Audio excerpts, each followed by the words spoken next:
इसीलिए जब यह सोचा जाए कि ये पूरा कास्ट सेंसस, जाति का जनगणना, ये सारी जातियां, ये ख्याल राहुल बाबा के मन में कब आया होगा?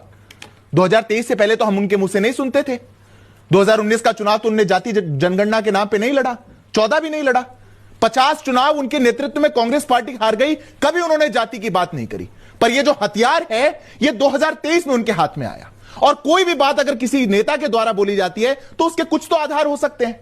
या तो कोई हिस्ट्री होगी कि उनकी पार्टी की, उनके पहले उठाने की, पार्टी की कोई पॉलिसी होगी, या परिवार की कोई बात होगी। अब परिवार में तो पढ़नाना पत्र लिखा करते थे सभी मुख्यमंत्रियों को कि अगर इस देश में दलितों का आरक्षण दे दिया गया तो ये क्वालिटी घट जाएगी देश की। उनकी दादी कहा करती थी ना जात पे ना पात पे मोहर लगेगी हाथ पे। उनके पिताजी कहा करते थे कि ये पिछड़े वर्ग वाले बुद्धू हैं। जब परिवार की ऐसी हिस्ट्री है तो ख्याल उनके मन में नहीं आ सकता। अब पार्टी की नीति भी ऐसी नहीं रही। पार्टी की नीति तो एमयू से, जामिया से आरक्षण छीनने वाली रही। पार्टी की नीति तो कर्नाटक में, तेलंगाना में आरक्षण छीनने वाली रही।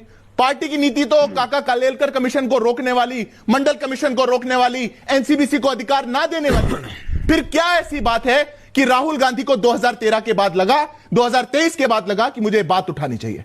अंजना जी, मैं मानता हूं यह बहुत बड़ा एक षड्यंत्र है जो कांग्रेस पार्टी और पूरी इनकी जो जमात एक है, इकोसिस्टम जो है, ये उसको लड़ रहा है। एक डिवाइड एंड रूल करने आए थे ईस्ट इंडिया पॉलिसी वाले। 2000 किलोमीटर दूर से ये इटली मम्मी सन पॉलिसी जो आई है, ये जो कंपनी आई है, इन्होंने इस देश को कहीं ना कहीं विभाजन करने की बात करी। और मैं 10 सेकंड लूंगा क्यों ऐसा ख्याल आया। क्या ओबीसी का, पिछड़े का, एससी एसटी का ख्याल तभी आया जब इस देश में एक ओबीसी वर्ग का प्रधानमंत्री आया? वर्षों से भारतीय जनता पार्टी और संघ के लिए नैरेटिव चलाते थे कि ये पिछड़ा विरोधी हैं, और फिर देख के सकपका गए कि सबसे लंबा प्रधानमंत्री देने का काम पिछड़े वर्ग का अगर कोई कर पा रहा है तो भारतीय जनता पार्टी कर पा रही है। इसलिए ये कांप गए।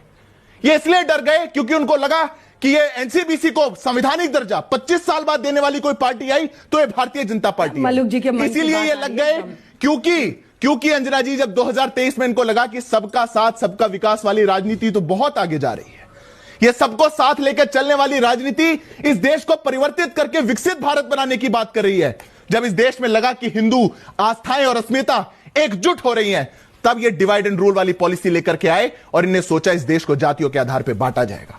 इसलिए ये लड़ाई अधिकार की नहीं है, ये लड़ाई प्रतिकार की है। और कोई भी लड़ाई जो किसी सेल्फिश मोटिव से लड़ी जाए, कोई भी लड़ाई जो षड्यंत्र के तहत पे लड़ी जाए, वो देश का नुकसान करेगी। इसीलिए अब राहुल बाबा अपनी लड़ाई में, अपने चंगुल में खुद फंस गए हैं। अब खड़े हो गए, जा रहे थे सबसे पूछने, पत्रकार नहीं छोड़े, अधिकारी नहीं छोड़े, जज नहीं छोड़े, सैनिक नहीं छोड़े, कोई नहीं छोड़ा। जा रहे थे सबसे जातियां पूछने। किसी ने टिप्पणी कर दी संसद के अंदर खड़े होकर के तो तिलमिलाने लगे, मम्मी मम्मी देखो मेरे साथ क्या हुआ, मेरी जाति पूछ ली गई, अब मैं कहां जाऊंगा।